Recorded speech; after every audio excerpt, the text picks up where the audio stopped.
मैं doctor BP त्यागी हूँ, हर CNT hospital Ghaziabad से।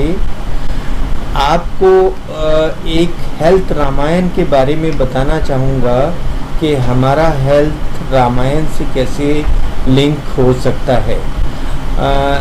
रामायण में जो दशरथ हैं उनके पास एक रथ होता है जिसमें 10 घोड़े होते हैं।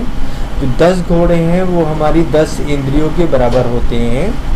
और जो हमारा शरीर है वो क्योंकि 5 तत्वों से बना हुआ है तो शरीर सीता के बराबर होता है, सीता माता के बराबर।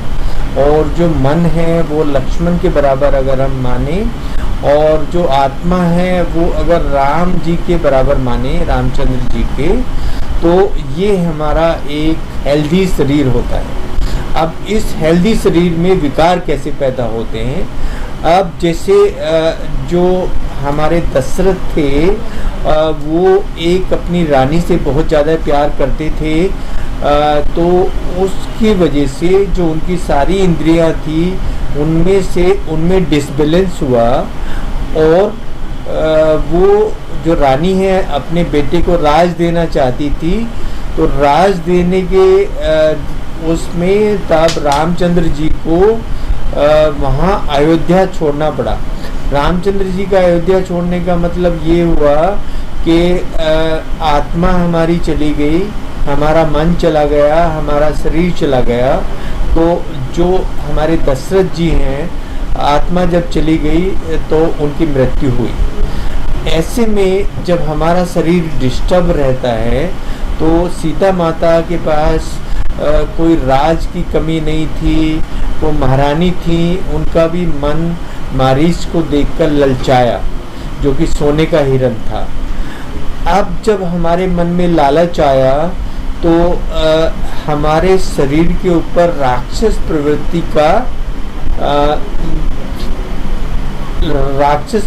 का पहरा हुआ।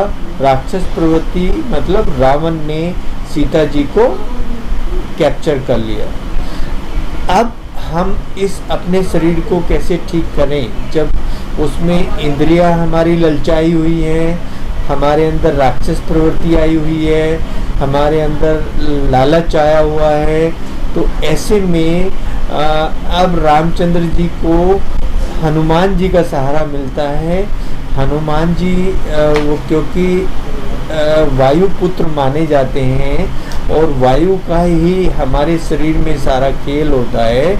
तो अगर हम इसको योग से लिंक करते हैं कि हम अगर अधिक योगा करते हैं तो हम अपनी सारी इंद्रियों पे कंट्रोल कर सकते हैं। हम सारे जितने भी हमारे राक्षस प्रवृत्ति है उस पे कंट्रोल कर सकते हैं, और हम जितना भी लालच है उस पे कंट्रोल कर सकते हैं, और हमें सद्बुद्धि मिलती है।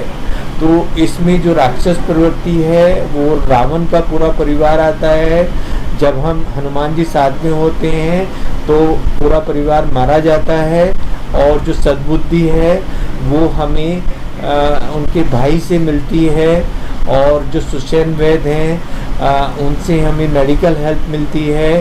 तो हम फिर से हेल्दी हो जाते हैं। तो एक हेल्दी शरीर जो होता है वो राम के दरबार के बराबर होता है। राम, सीता, लक्ष्मण और हनुमान जी जो हैं वो हेल्दी शरीर के सिंबॉलिक हैं।